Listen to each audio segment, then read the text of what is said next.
Teka-teka nadoron, tanda-tanda kalau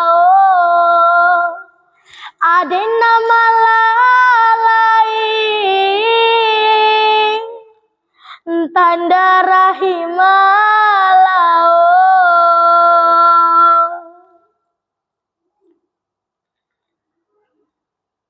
Assalamualaikum warahmatullahi wabarakatuh. Perkenalkan, nama saya Juliani Tri Olivia.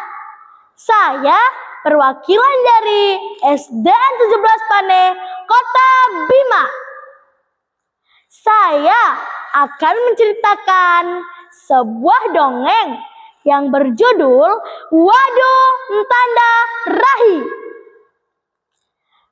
Alkisah di sebuah desa di Bima, lebih tepatnya di Provinsi Nusa Tenggara Barat. Hiduplah sepasang suami istri yang baru saja menikah. Suaminya bernama Langgusu, sedangkan istrinya bernama Langgini.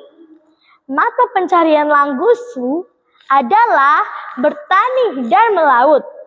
Suatu pagi yang cerah, sepasang suami istri itu berbincang-bincang di halaman rumahnya. Adindaku, iya kakandaku, sekarang kita sudah menikah. Kita harus berpegang teguh pada falsafat kita, yaitu majalah bodahu, gahir rawi pahu. Iya, kakandaku, falsafat itu yang pernah dikatakan orang tuaku dulu, sejak mereka masih hidup. Yang bermakna malu dan takut untuk melakukan hal-hal yang bertentangan dengan adat istiadat, moral, dan etika. Setelah mereka berbincang-bincang, sang suami pun berpamitan pada sang istri, lalu berangkat bekerja. Aku harus menyelesaikan pekerjaan ini sebelum matahari terbenam. Setelah sang suami selesai dari ladang, dia pun lanjut untuk mencari ikan di laut. Ya Tuhan, semoga ikan yang kudapatkan hari ini cukup untukku dan istriku. Malam pun berganti menjadi pagi. Suami dan istri itu berjalan-jalan di tepi pantai. Adindaku, hari ini indah sekali ya, karena bisa menikmati pantai dan semilirnya angin dengan istri tercinta. Tiba-tiba terbesit sebuah keinginan Langgusu untuk pergi merantau ke negeri Goa Makassar. Adindaku, ada hal yang ingin kakanda sampaikan padamu. Katakanlah kakandaku. Adindaku, lihatlah di seberang sana. Kakandamu ini ingin sekali berlayar dan merantau di seberang. Jangan kakandaku, usia pernikahan kita baru seumur jagung. Secepat itukah kakanda ingin meninggalkan Adinda? Kakanda akan segera kembali Adindaku, jika sudah tercapai Adindaku. Kakanda mohon Adindaku, izinkanlah.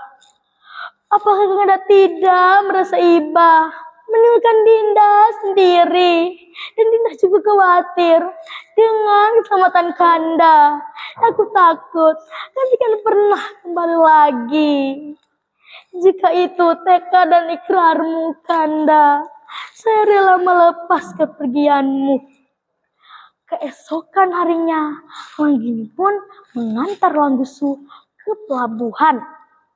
Langgusu pun naik kapal bersama rombongannya.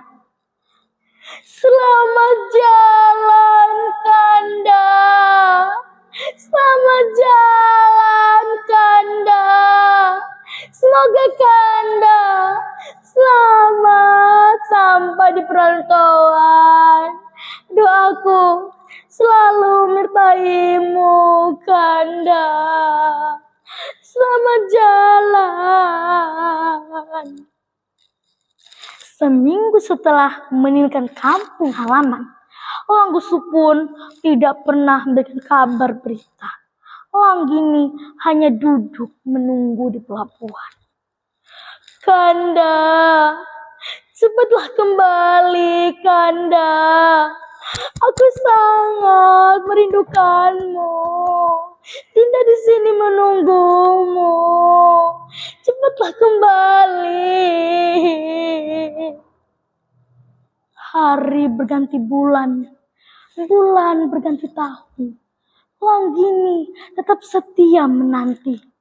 Hingga suatu saat, Langgusu pun kembali dari perantauan. Namun, cuaca hari itu buruk sekali. Dia menghadapi ombak, badai, dan petir yang sangat hebat. Ia hanya bisa memohon kepada Tuhan agar perjalanannya lancar dan ia bisa bertemu dengan istri tercinta. Tiba-tiba, terus kapal yang ditumpangi Langgusu diterjang badai besar. Ia tak mampu menyelamatkan dirinya. Kapal yang ditumpanginya terombang-ambing di lautan yang luas. Lalu ia pun tenggelam. Namun sebelum Langgusu tenggelam, seekor merpati menghampiri Langgusu. Merpati itu pun mengambil sabut tangan yang digenggam oleh Langgusu.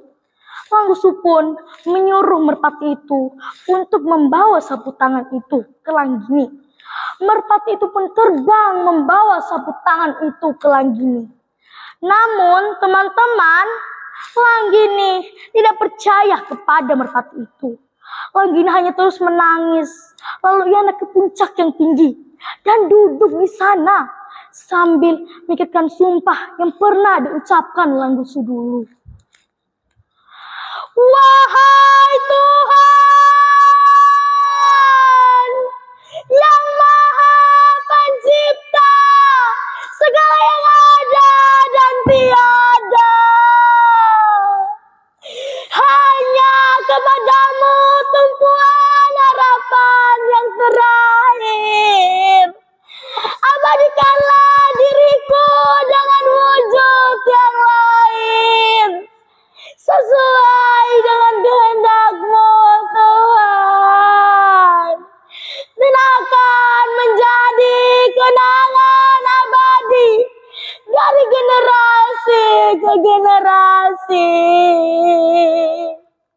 agar kelak mereka mengetahui bahwa di sini, di bukit ini, ada seorang wanita yang menanti kedatangan suaminya. Setelah itu, bawalah rohku dan roh suamiku menyatu di sisi-Mu Tuhan.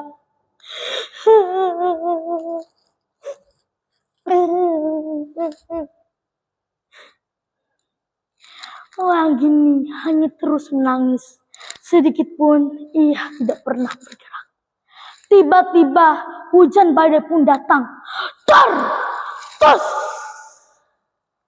beberapa saat kemudian Langgini pun sudah berubah menjadi batu. Waduh!